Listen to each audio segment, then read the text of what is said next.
There are messages that shatter your life in less than 5 seconds. 5 words. That was all I needed to read that early morning, to understand that the last 8 years of my life had been a lie. That's what the message glowing on my husband's phone screen said at 2 in the morning, while he slept peacefully beside me, his mouth slightly open and not a trace of guilt on his face. The contact name said Logistics Supplier, but I knew that number. I had seen it before on his company's employee list. It was Valentina's, his work colleague. The same one who supposedly wasn't even his type. The same one I didn't have to worry about because she was super professional. In that moment, with my heart pounding so hard I thought he could hear it, I made a decision that would change everything. I didn't scream. I didn't cry. I didn't wake him up to demand explanations. Instead, I unlocked his phone with the pattern he himself had given me years ago, in case there was ever an emergency, and I replied to Valentina, pretending to be him.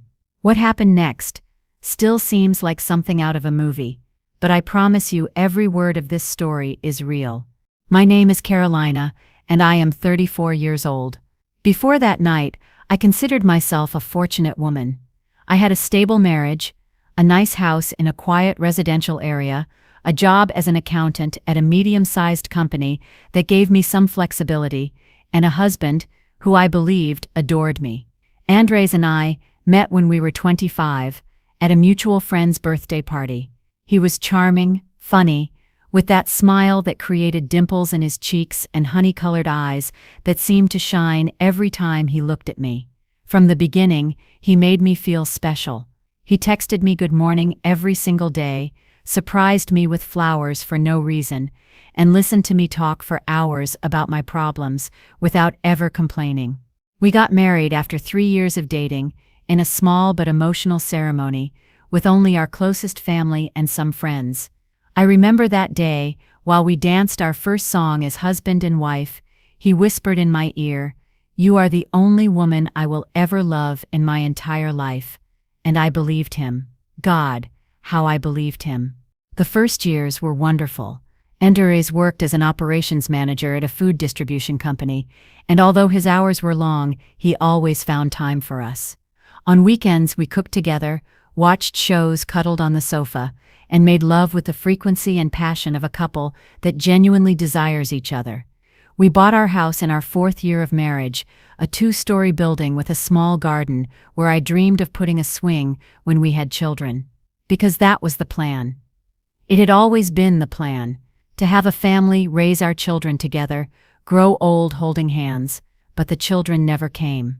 The years passed, and despite trying, my pregnancy tests always came back negative. The doctors couldn't find any specific problem. They just told us that sometimes it takes time and recommended patience. Andres said he didn't care, that he loved me with or without children, that what mattered was us. But over time, I noticed something beginning to change in him. He became more distant, more irritable. He spent more time at work and less with me. When I asked him if everything was okay, he gave me evasive answers. "I'm just tired. It's work pressure. It's nothing, don't worry." And I, being the trusting wife that I was, didn't worry. Big mistake. The most noticeable change began about a year and a half ago, when Valentina started working at his company. The first time Andres mentioned her was one night during dinner, when he told me they had hired a new project coordinator. "She's good at what she does," he said, without much enthusiasm, "but she's one of those people who want to stand out too quickly." I nodded without giving it importance. I had no reason to suspect anything. Andres had never given me reasons to distrust him. But as the weeks went by, Valentina's name started appearing more and more in our conversations. Valentina proposed an interesting idea in today's meeting. Valentina asked me to explain how the inventory system works.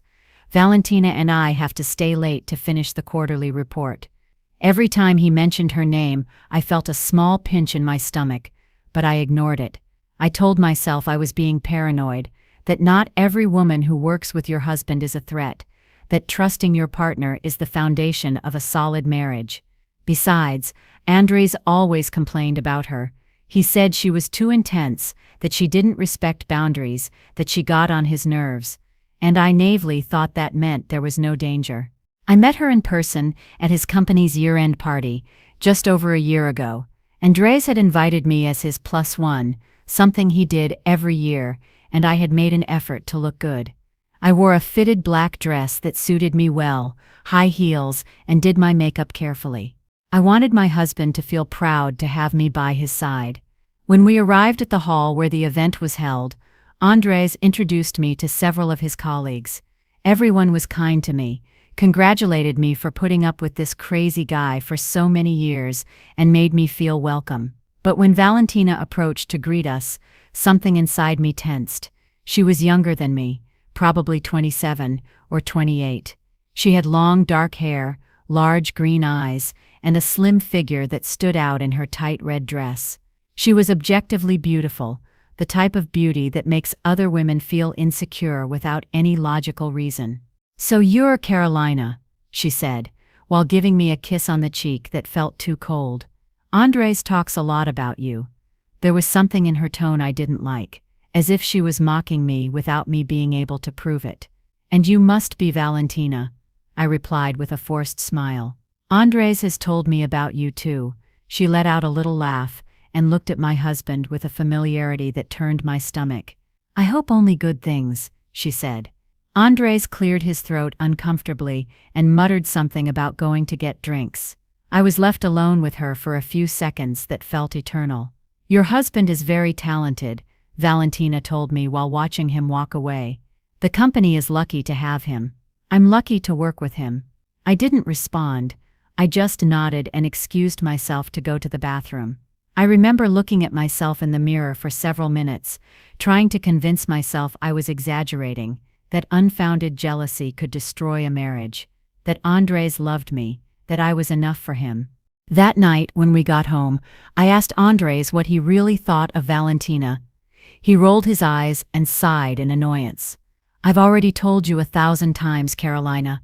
She's just a work colleague. I don't even like her. She's too intense, always wants attention, and frankly I find her exhausting." "Why are you asking me this?" "I don't know," I admitted while taking off my earrings in front of the mirror. "It's just that, the way she looks at you." "The way she looks at me," he repeated with disbelief. "For God's sake, Carolina, don't tell me you're jealous of her. That's ridiculous. That woman means nothing to me. Absolutely nothing." He hugged me from behind and kissed my neck. "You are my wife, the woman I love, the only one that matters to me. Okay?" I closed my eyes and let myself be enveloped by his embrace. "Okay," I whispered, and I decided to believe him, because that's what good wives do, right? They trust their husbands. Even though something in his voice sounded different, even though his embrace felt more mechanical than genuine, even though that night, for the first time in years, he didn't touch me when we went to bed, I decided to ignore all the signs because the alternative was too painful to consider. The following months were a slow torture that I refused to acknowledge. Andres started working even later, having more emergency meetings, more client dinners, more last-minute trips.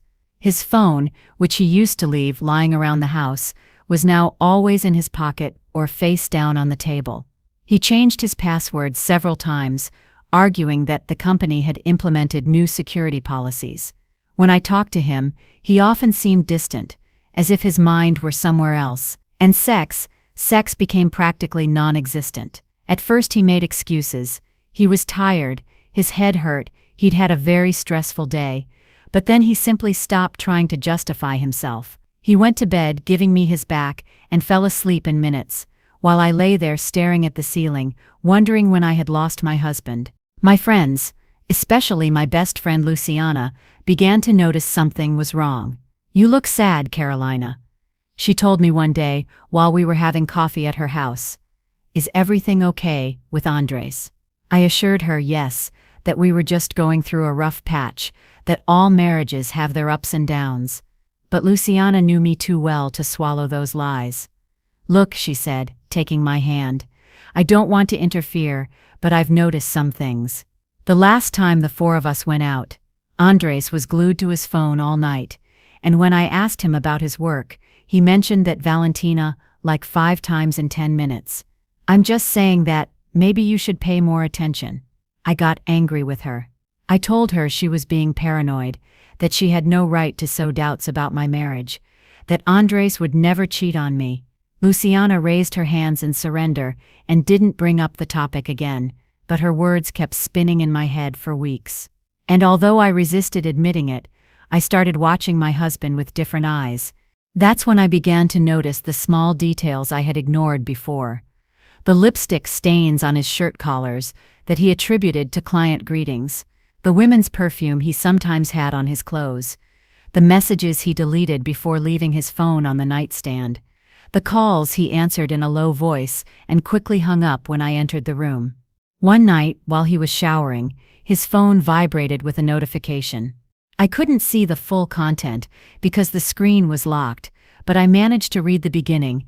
I can't stop thinking about. The sender was logistics supplier, a name that clearly didn't correspond to any real supplier. My blood ran cold. I wanted to take the phone, unlock it, read everything, but at that moment, Andres came out of the bathroom, and I had to pretend. Who was it? I asked, trying to sound casual. No one important, he replied, while taking the phone and putting it in his pocket. Just work stuff. That night, I couldn't sleep. I lay next to a man who suddenly felt like a complete stranger, wondering if everything we had built together was a farce. Several more weeks passed before that fateful night, weeks in which I lived in a kind of emotional limbo, wanting to know the truth, but terrified of discovering it. Andres had to travel for work to another city for 3 days, or at least that's what he told me. When he returned, he seemed different, more relaxed, happier, almost radiant. He brought me a bouquet of flowers and took me to dinner at my favorite restaurant. During dinner, he was charming, attentive, affectionate. He held my hand across the table and told me he loved me, that he was sorry for being so distant lately, that he was going to try harder for our relationship. I wanted to believe him. God knows I wanted to believe him with all my soul. That night we made love for the first time in months, and although something felt different, I convinced myself we were reconnecting, that the worst was over, that my marriage was going to survive. But then came that early morning, the early morning that changed everything. I woke up at 2 a.m. thirsty. I don't know why, but something made me look over at Andres's nightstand, where his phone rested screen up. Normally he put it face down. Normally he put it on silent. But that night, perhaps because he was especially tired after the trip, or perhaps because fate wanted me to discover the truth, the phone was there, vulnerable, waiting, and then it glowed with a notification. I crept closer, my heart pounding in my ears, and read the message on the lock screen. Last night was incredible, my love. I can't stop thinking about you. I miss you already. The sender, logistics supplier. For a few seconds I was completely paralyzed. It felt as if someone had dumped a bucket of ice water over my head. I looked at Andres, sleeping peacefully beside me, completely unaware that his world was about to collapse. Last night was incredible. The work trip. The 3 nights he supposedly spent in meetings and dinners with clients. It had all been a lie. He had been with her, with Valentina, the woman who wasn't even his type. The work colleague I didn't have to worry about. I felt nauseous. I felt rage. I felt a sadness so deep, I thought it would split me in 2, but I also felt something else. Something I had never experienced with such clarity before. I felt a cold, almost terrifying calm that settled in my chest like armor. In that moment I understood I had 2 options.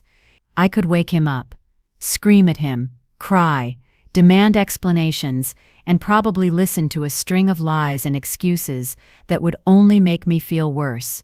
Or I could be smart. I could use this situation to my advantage. I could make him pay for every lie, every humiliation, every night he made me feel like I was the problem. I chose the second option. With trembling but determined hands, I took Andres's phone. I knew his unlock pattern because he himself had given it to me years ago, when we still trusted each other. I drew the pattern on the screen, and the phone opened. I went straight to the messages and searched for the logistics supplier contact. What I found shattered my soul, but also gave me all the evidence I needed. There were hundreds of messages, months of conversations, photos, videos, declarations of love, future plans. He told her I was a burden, that our marriage had been dead for years, that he only stayed with me out of habit, and because of the house. She told him she loved him, that she wanted to be with him, that she didn't understand why he didn't just leave me. I read everything with silent tears streaming down my cheeks, but without making a sound. I wasn't going to give him the satisfaction of waking up and finding me crying like a victim. When I finished reading, I took screenshots of absolutely everything. I sent them to my email and deleted the send record. Then, with my heart racing 1,000 miles an hour, I did something that would change the course of events forever. I replied to Valentina pretending to be Andres. "I think about you all the time too," I wrote, imitating his message style. "I need to see you. How about we do something special this weekend? I have an idea." The reply came almost instantly, despite it being past 2 in the morning. "What idea, my love?" I smiled in the dark. This woman had no idea who she was really talking to. "I want to introduce you to my family," I wrote. "It's time for everyone to know about us. I'm ready to leave Carolina." There was a pause of several seconds before she responded. "Are you sure? Isn't it too soon?" "I'm completely sure," I responded. "I love you and I want the world to know. Saturday is my mother-in-law's birthday. There will be a family lunch. I want you to come. I'll tell everyone the truth, and then we'll leave together." "Oh my God," she wrote with several heart emojis. "I can't believe it." Finally, "Yes, my love, I'll be there. Just tell me the time and place. I love you so much." I gave her my in-laws' address and the time. "I love you," I wrote before closing the conversation. The words tasted like poison in my mouth, but I knew they were necessary for my plan to work. I deleted the last messages from the conversation so Andres wouldn't suspect anything when he checked his phone in the morning. I only left Valentina's original message. The last night was an incredible one, so everything would seem normal. Then I placed the phone exactly where I had found it and lay back down next to my husband. He was still sleeping deeply, without the slightest idea that his perfectly constructed life of lies was about to crumble. I closed my eyes, but couldn't sleep. My mind was too busy planning every detail of what was to come. Saturday was in 4 days. 4 days to prepare the perfect confrontation. 4 days to make sure Andres and Valentina paid for every second of pain they had caused me. The next few days were the hardest of my life, but also the most revealing. I had to pretend everything was fine, that I knew nothing, that I was still the trusting, loving wife I had always been. Every time Andres gave me a goodbye kiss before leaving for work, I felt it burn my skin. Every time he said, "I love you," I wanted to scream that he was a liar, but I held back. I swallowed the rage, the tears, the pain, and focused on my plan. The first thing I did was contact a divorce lawyer. I met with him in secret during my lunch hour and explained the situation. I showed him the screenshots, the proof of infidelity, and asked him what my options were. The lawyer, an older man with a serious but kind expression, explained that in our country infidelity wasn't an automatic cause for divorce with financial advantages, but that adultery evidence could influence the distribution of assets and compensatory alimony, especially if I could prove he had spent marital money on his mistress. "Do you have evidence of expenses?" he asked me. I nodded. I had access to our joint bank accounts and had noticed several suspicious withdrawals and expenses in recent months. Hotels, expensive restaurants, jewelry stores. It all made sense now. The lawyer recommended I gather as much evidence as possible before confronting him, and not do anything rash that could harm me legally. "Emotional revenge can be satisfying," he told me, while walking me to the door, "but intelligent revenge is what gets long-term results." I took note of his words. During those 4 days, I also did something I should have done long ago. I talked to Luciana. I told her everything. The suspicions, the message, the evidence, the plan. She listened without interrupting. And when I finished, She hugged me so tightly I thought she would break my ribs. "I'm so sorry, Carolina," she whispered in my ear. "I'm sorry I didn't insist more when I told you something was wrong." "It's not your fault," I replied, drying my tears. "I didn't want to see the truth, but now I see it clearly, and I'm going to make him regret every lie he told me." Luciana offered to help me with whatever I needed. She helped me review the bank statements, and we discovered Andres had spent more than $15,000 in the last 8 months on things clearly not for me. Trips, luxury hotels, dinners at exclusive restaurants, even a bracelet from a very expensive jewelry store I had never seen. Each discovery was like a stab in the heart, but it was also more fuel for the fire of my revenge. Friday night, the eve of my mother-in-law's birthday, Andres came home in a very good mood. He gave me a kiss on the forehead and asked if I was ready for the lunch the next day. "Of course," I replied with a smile that must have seemed genuine because he didn't suspect anything. "Do you know what you're going to give your mom?" "I have everything ready," he told me while loosening his tie. "I bought her a necklace she's going to love." I wondered if that necklace had also been paid for with money from our joint account, the money we were supposedly saving for our future. Probably yes. That night, while we had dinner, Andres was especially affectionate. He held my hand, gave me compliments, told me I looked very pretty. I wondered if that attitude was out of guilt, out of habit, or simply because he was so used to lying, he could no longer tell the difference. "Hey," I said casually while clearing the plates, "how many people are going to be at your mom's tomorrow?" "The usual crowd," he replied from the sofa. "My parents, my brother and his wife, my uncles, some cousins." "Why?" "Just curious," I replied. "I want to know how much food to bring." He nodded without giving it importance, and continued looking at his phone, probably messaging her, probably counting down the minutes until his big reveal. If only he knew what really awaited him. Saturday dawned sunny and clear, as if the universe wanted to give me the perfect stage for my revenge. I woke up early before Andres and got ready carefully. I put on a blue dress he always said suited me, did my makeup carefully, and styled my hair in soft waves. I wanted to look impeccable. I wanted everyone to remember exactly how I looked the day I exposed my unfaithful husband. Andres woke up in a good mood, humming a song while he showered. I watched him from the bathroom door, trying to remember the man I had fallen in love with 8 years ago. But that man no longer existed. Maybe he never had. Maybe he had always been a liar, and I had just been too blind to see it. We arrived at my in-laws' house at 1 p.m.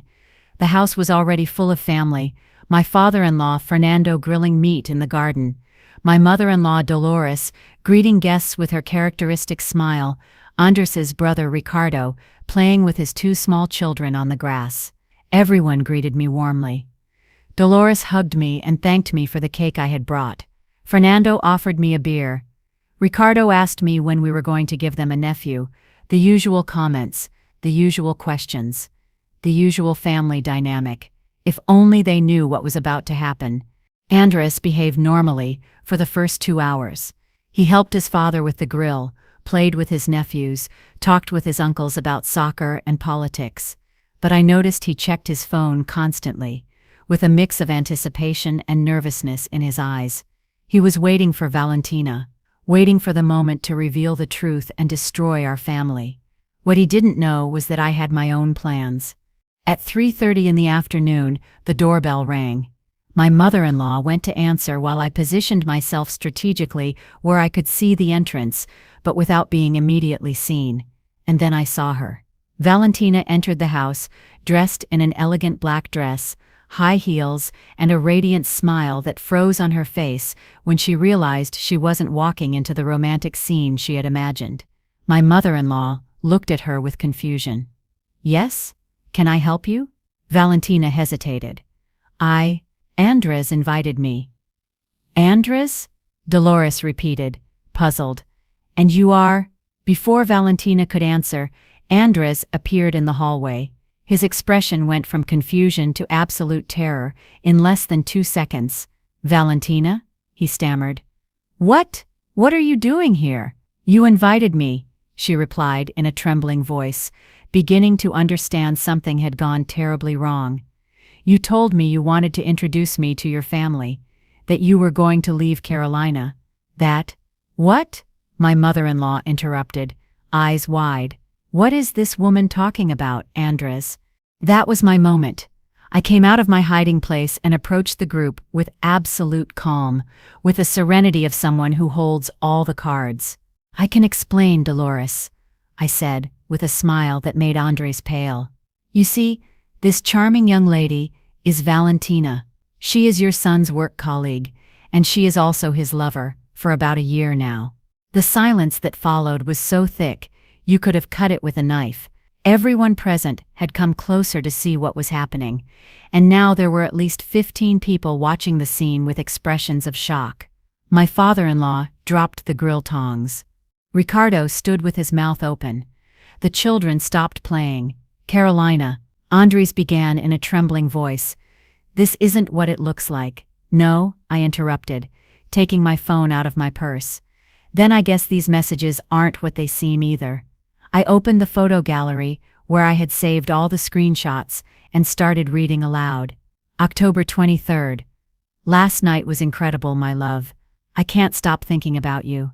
November 4th. I miss you so much. Carolina has been unbearable lately. I don't know how much longer I can stand living with her. November 15th. The hotel at the beach was perfect. You are the woman of my life, Valentina. Soon we will be together forever. With each message I read, Andres's face grew paler. Valentina had started to cry, probably realizing she had been used as a pawn in a game she didn't understand. My mother-in-law had brought her hands to her mouth, horrified. My father-in-law looked at his son with a disappointment I had never seen before. Son, Fernando said in a grave voice. Is this true? Andres couldn't respond. He stood there, mouth open, unable to articulate a single word in his defense. Because there was no possible defense, the evidence was irrefutable.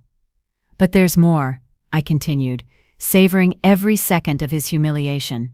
Not only has he been cheating on me emotionally, he has also been spending money from our joint account on his mistress. $15,000 in the last 8 months. Hotels, trips, jewelry, dinners, all with money we were supposedly saving for our future. For the children I wanted to have. For the family I thought we were building. $15,000? My mother-in-law exclaimed indignantly. Andres Eduardo Mendoza Rios, how could you, Mom, please? He tried. Please, what? I interrupted. Please don't tell them you've been lying to me for over a year. Please don't mention that you told your mistress I was a burden, and that our marriage was dead. Please pretend everything is fine while you plan to leave me for this woman. I turned to Valentina, who was still crying silently by the door. And you, I said with a calm that made her take a step back, did you know he was married? She nodded, unable to look me in the eyes. And you still decided to get involved in my marriage. You still decided to believe all the lies he told you about me. You still decided to come to this house, to his parents' house, thinking he was going to leave everything for you. I let out a bitter laugh. Let me tell you something, Valentina. I didn't invite you to this party. Andres didn't either. It was me who wrote those messages from his phone the other night. It was me who set this trap for you, and you fell for it like a fool. Valentina's expression went from shock to fury in a matter of seconds. She turned to Andres with eyes full of tears and rage. Did you know about this? She yelled. You told me you loved me. You told me you were going to leave her. You promised me we would be together. Valentina, calm down, he tried. Don't tell me to calm down, she interrupted. I gave up everything for you. I turned down a promotion in another city because you asked me to stay, and now I find out it was all a lie. It wasn't a lie, Andres stammered. I care about you, but what? I interjected. But you also wanted to keep the benefits of being married? A wife who cooks for you, washes your clothes, keeps the house clean, and never asks uncomfortable questions. A young, beautiful mistress who makes you feel desired and gives you the excitement your boring marriage doesn't. You wanted to have it all, didn't you, Andres? You wanted to have your cake and eat it too. Well, guess what? It's over. I took off my wedding ring that I had worn for 8 years and threw it in his face. He didn't even try to catch it. The ring fell to the floor with a metallic sound that seemed to echo throughout the house. I want you out of my house by the end of the day, I said firmly. And don't worry about the divorce paperwork. My lawyer already has all the documentation ready. You're going to give me half of everything, plus compensation for the years of lies and the money you spent on your mistress. And if you try to fight it, I have enough evidence to ruin you socially and professionally. Your choice. Andres looked at me with a mixture of rage, shame, and perhaps for the first time, something resembling respect. Carolina, you can't do this, he said in a choked voice. We can talk about this. We can go to therapy. I can change. I laughed without humor. Change? Andres, you've been lying to my face every day for over a year. You've made me feel like I was the problem in our marriage. You've made me doubt my own sanity every time I felt something was wrong. And now, just because I caught you, you want to change. I shook my head. It's too late for that. You should have thought about it before sending the first message. You should have thought about it before taking her to the first hotel. You should have thought about it before telling her you loved her while saying the same to me. I turned to my mother-in-law, who was still in shock. Dolores, I'm sorry you had to find out like this on your birthday, but I couldn't keep pretending. I hope you can forgive me someday. My mother-in-law, to my surprise, crossed the room and hugged me.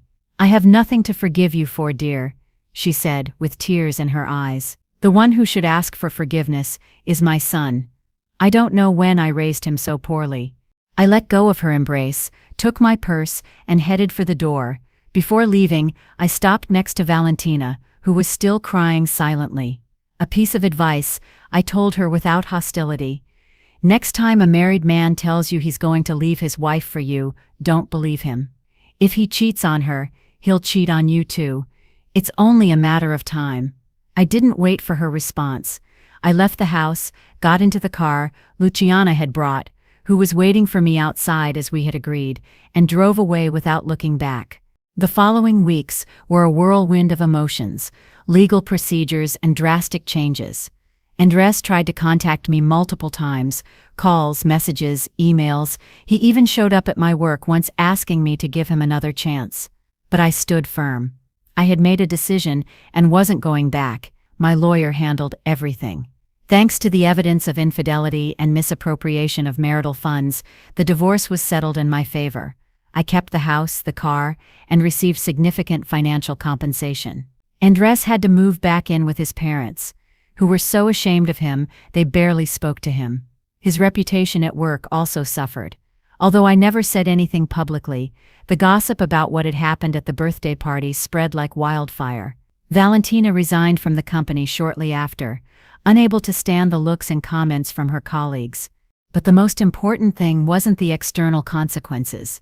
The most important thing was what happened inside me. For years I had built my identity around being Andres's wife, his partner, his support, his complement.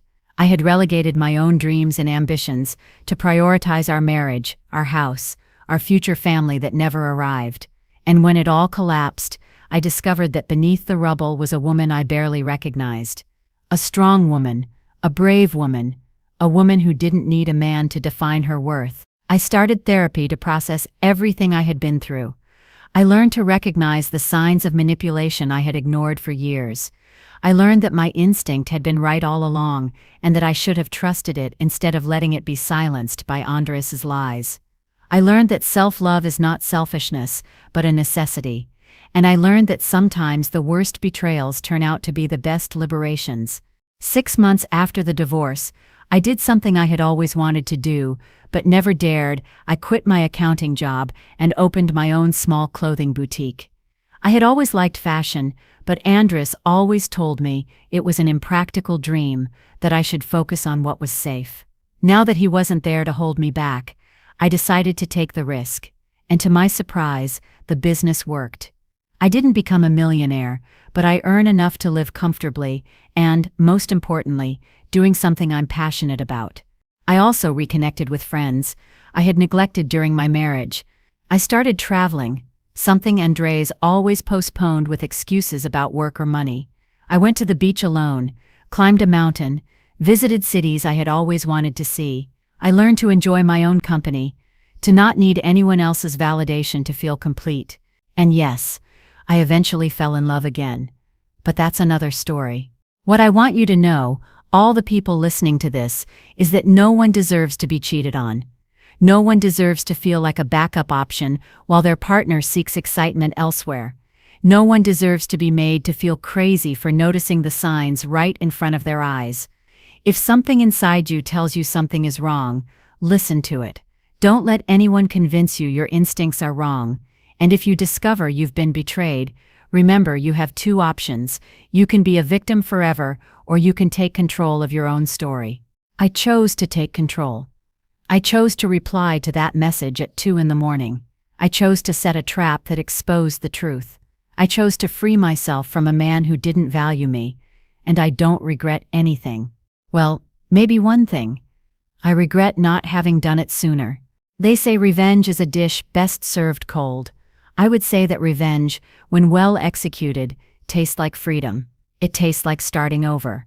It tastes like looking in the mirror and finally recognizing the person looking back at you. If my story has reached you, if you've identified with any part of it, I want you to know you're not alone, that there is life after betrayal, that pain is temporary, but growth is permanent, and that sometimes the worst nights of your life are just the prelude to the best sunrises. Thank you for listening to my story. Thank you for accompanying me on this journey, and if you ever find yourself in a similar situation, remember you are not the problem. You never were. The problem was always him. And the solution was always you. For those who made it this far, if you know someone going through something similar, share this video with them. Sometimes all we need is to know we're not alone, that other people have been through the same thing and have moved forward. Together we are stronger. Always.